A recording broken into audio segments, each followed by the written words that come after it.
হিন্দু ধর্মে বিশ্বাসী মানুষদের দীর্ঘ প্রায় 500 বছরের বেশি সময়ের অপেক্ষার অবসান ঘটিয়ে অযোধ্যার রাম জন্মভূমিতে রাম মন্দিরের পুনঃপ্রতিষ্ঠা করা হয়েছে। এই কাজটিকে সফলভাবে সম্পন্ন করার গুরুদায়িত্ব পালন করেছেন বর্তমান প্রধানমন্ত্রী নরেন্দ্র মোদী। তাই দেশ বিদেশের বিভিন্ন প্রান্ত থেকে হিন্দু ধর্মে বিশ্বাসী এবং ভগবান শ্রী রামচন্দ্রের পূজারী মানুষ প্রধানমন্ত্রী নরেন্দ্র মোদীকে চিঠি দিয়ে ধন্যবাদ জানাচ্ছেন। এরই প্রেক্ষিতে আগরতলা পুর নিগমের তরফেও রাম মন্দির নির্মাণ করার জন্য প্রধানমন্ত্রী নরেন্দ্র মোদীকে ধন্যবাদ জানানো হয়। বৃহস্পতিবার রাজধানী আগরতলার প্রধান পোস্ট অফিস থেকে চিঠির মাধ্যমে এই ধন্যবাদ জানানো হয়েছে। এদিনের এই কর্মসূচিতে উপস্থিত ছিলেন পুর নিগমের mayor Dipak Majumdar, deputy mayor Monika Das Dutta, central জোনের চেয়ারপারসন রত্না দত্ত, নর্থ জোনের চেয়ারপারসন প্রদীপ চন্দ, কর্পোরেটর শান্তনা সাহা, বাপি দাস সহ অন্যান্যরা। তারা সকলে এদিন প্রধানমন্ত্রীর উদ্দেশ্যে একটি করে চিঠি প্রেরণ করেন।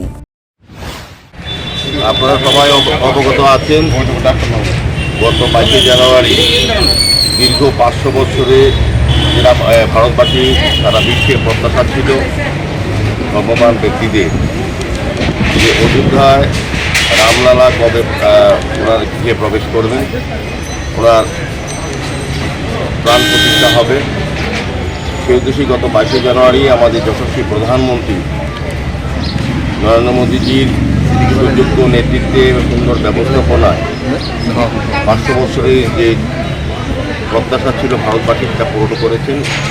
22 জানুয়ারি অযোধ্যায় রামলালা প্রাণ প্রতিষ্ঠা হয়েছে, অযোধ্যায় রামলালার নীতি প্রবেশ করেছেন।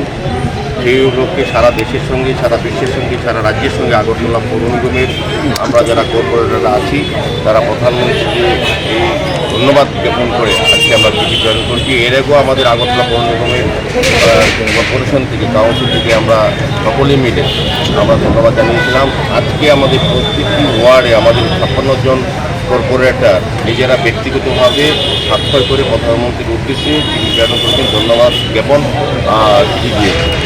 আমরা প্রধানমন্ত্রীর কাছে কৃতজ্ঞ যে আমাদের বহুদিনের চিন্তা ভাবনা এবং প্রত্যাশাকে মান্যতা দিয়ে সমস্ত প্রতিকূলতা যে দূরে সরিয়ে রেখে ভারতবাসীর যে চিন্তা ভাবনা বা যে ইচ্ছা ছিল সমস্ত ব্যক্তি, সমস্ত জনগণের ইচ্ছা পূরণ করেছেন। এই উদ্দেশ্যে আজকে আমরা ওনাকে ধন্যবাদ জানিয়ে